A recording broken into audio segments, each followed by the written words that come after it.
সময়ের ধারাবাহিকতায় আল্লাহ তাআলা বাংলাদেশ জামাত ইসলামীকে জাতির সেবার জন্য এ পর্যায়ে যতটুকু কবুল করেছেন, সুযোগ দিয়েছেন, মহান রবের প্রতি তার জন্য শুকরিয়া আদায় করছি। আমরা গভীর কৃতজ্ঞতা আদায় করছি 24 জুলাই আন্দোলনে যারা তাদের জীবন দিয়ে এই জাতিকে মুক্তির স্বাদ সাময়িকভাবে পাইয়ে দিয়েছেন, আর যারা লড়াই করতে গিয়ে তারা আহত এবং পঙ্গুত্ব বরণ করেছেন, এই উভয়ের জন্যই আমরা মহান আল্লাহর দরবারে দোয়া করি আল্লাহ যেন তাদেরকে সীমাহীন মর্যাদা দান করেন। যারা চলে গেছেন আল্লাহ তাদেরকে শহীদ হিসাবে কবুল করুন, যারা বেঁচে আছেন আল্লাহ তাদেরকে সুস্থতার নিয়ামত এনায়েত করুন। শুধু জুলাই নয়, 2006 সালের 28 অক্টোবর থেকে এদেশের বুকে যারা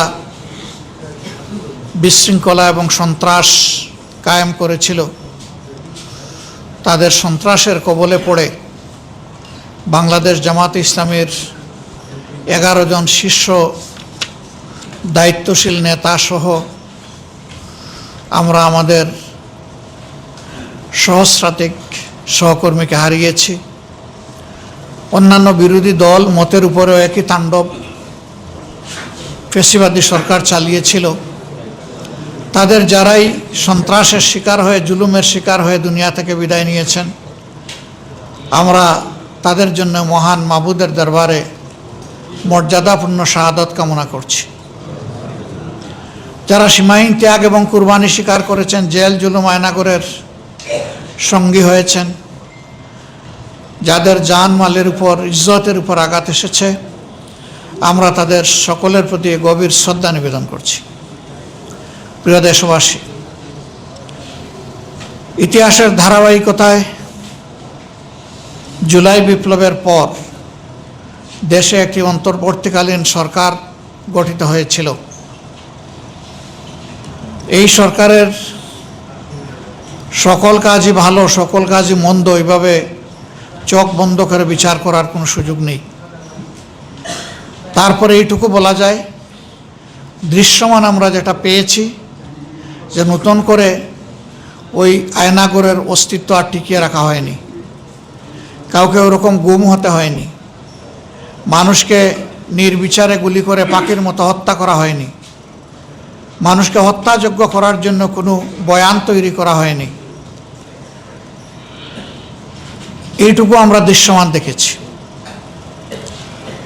কিন্তু তাদের একটি পবিত্র দায়িত্ব ছিল, তারা যেহেতু ট্রানজিশনাল পিরিয়ডের সরকার,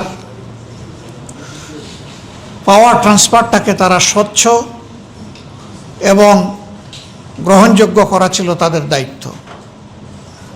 কার্যত এই দায়িত্ব তারা পালন করতে পারেননি, এই দায়িত্বে পালনে তারা ব্যর্থ হয়েছে।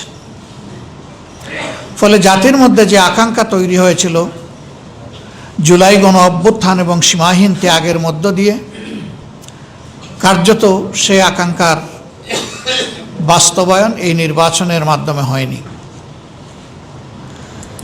কেন হয়নি তা আপনাদের সামনে পরিষ্কার।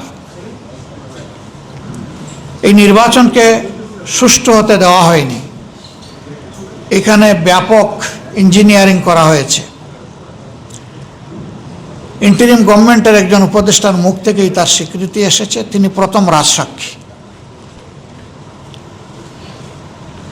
প্রফেসর ডক্টর ইউনূস তিনি যুক্তরাজ্য সফর করেছিলেন। সফরে যাওয়ার একদিন আগে জাতির সামনে ভাষণ দিয়ে তিনি বলেছিলেন নির্বাচনটি অনুষ্ঠিত হবে এপ্রিল মাসের প্রথমার্ধে এবং নির্বাচন কমিশন তার উদ্যোগ গ্রহণ করবে, বাস্তব পদক্ষেপ গ্রহণ করবে। তিনি গেলেন, সেখানে বর্তমানে যিনি প্রধানমন্ত্রী, তখন তিনি জাতীয়তাবাদী দলের ভারপ্রাপ্ত চেয়ারম্যান ছিলেন, তার সাথে বসলেন।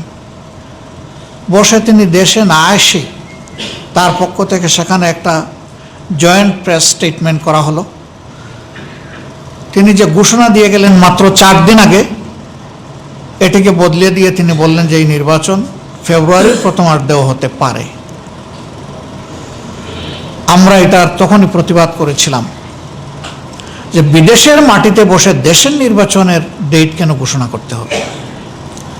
2 নম্বর, বিএনপি একমাত্র স্টেক হোল্ডার নয়, এখানে আরো নিবন্ধিত তখন 39টা বা 41টা দল ছিল। তাদের সাথে বিভিন্ন পর্যায়ে অন্তর্বর্তীকালীন সরকারের প্রধান বসেছেন, তার উপদেষ্টারা বসেছেন, কথা বলেছেন। এই সব কিছুর পরেই তো তিনি একটা ঘোষণা দিয়ে বিদেশ গিয়েছিলেন। তিনি কারোর সাথে কথা না বলে শুধু একটা দলের নেতার সাথে কথা বলে সেটা কেন বদলাতে যাবেন? এইটাকে আমরা একটা অসুস্থ প্র্যাকটিস বলে উল্লেখ করেছিলাম এবং বলেছিলাম যে তিনি একটা ভুল বার্তা জাতিকে দিয়ে এসেছেন। তারই ধারাবাহিকতায় নির্বাচনী ইঞ্জিনিয়ারিং হয়েছে। এখন শুধু বিগত ইন্টারিম গভর্নমেন্টের উপদেষ্টাই নয়, বরঞ্চ স্বয়ং সরকারেরই একজন প্রতিমন্ত্রী তিনিও বলে ফেলেছেন যে আন্দোলন করেছে ছাত্র যুব সমাজ, আমরাও ছিলাম, তবে প্রফেসর ডক্টর ইউনূস ক্যাপ্টেইনের হাতে যুক্তরাজ্যে গিয়ে তিনি ট্রফি তুলে দিয়ে এসেছেন। ট্রফি যদি ওখানেই তুলে দেওয়া হয় তাইলে আর নির্বাচন থাকলো কোথায়? এটি দ্বিতীয় রাজসাক্ষী। এর মাধ্যমে এটা প্রমাণিত হয়ে গেল যে নির্বাচনে যোগসাজশের মাধ্যমে ব্যাপক অনিয়ম করে জনগণের প্রত্যাশার কবর রচনা করা হয়েছে। 2টি ভোট একই দিনে একই সাথে অনুষ্ঠিত হয়েছে, 2টি ব্যালটে, পৃথক ব্যালটে। একটি ভোট ছিল জাতীয় সংসদ সদস্য হিসেবে যাকে তারা নির্বাচিত করবেন, আরেকটি ভোট ছিল গণভোটে হা কিংবা না। এখানে 4টি সুস্পষ্ট প্রশ্নমালা ছিল। এর ভিত্তিতেই জনগণ তাদের রায় দিয়েছে। 2টি ব্যালটেরই সদ্ব্যবহার হয়েছে। যারা ভোট দিতে এসেছেন তাদের 68% উপরে জনগণ হার পক্ষে ভোট দিয়েছে গণভোটে। আর বিগত সরকারের যে উপদেষ্টা বলেছিলেন যে আমরা তাদেরকে মেইন স্ট্রিম হতে দেইনি, তাদের 168টা পাওয়ার কথা ছিল, আমরা 100টা কেটে নিয়েছি, তাদেরকে 68তে আমরা বেঁধে দিয়েছি। আপনি দেওয়ার না দেওয়ার কে? Who has given you that power? এটা চরম লজ্জাজনক, কিন্তু সত্য চাপা থাকে না, বের হয়ে আস। এরপরে তিনি বললেন না, আমরা বর্তমান বিরোধী দলকে মিন করি নাই। তাহলে বর্তমান বিরোধী দলের বাইরে 68টা আসন কে পেল? আসলে হাজারবার চেষ্টা করলেও শাক দিয়ে ভাত ডাকা যায় না। সত্যকে মিথ্যার প্রলেপনে অন্ধকারে ফেলে রাখা যায় না। সত্যের আলো বের হয়ে আসে, এটি বের হয়ে এসেছে। ইতিহাস হয়তো একদিন এই নির্বাচনের পোস্টমর্টম করবে, সেদিন আরো চুলচেরা অনেক জিনিস বের হয়ে আসবে। তবে আমাদের ঐক্য বাংলাদেশের জনগণের দেশ পরিচালনার দায়িত্বে গেল কি গেল না, এটা আমাদের বড় আফসোসের জায়গা নয়। আমাদের বড় আফসোসের জায়গা জনগণের আকাঙ্ক্ষার যে মৃত্যু হলো এই জায়গাটায়। এরপরে কি হলো? দেশে একটা অস্থিতিশীল পরিবেশ আমরা চাইনি তাৎক্ষণিক সৃষ্টি হোক।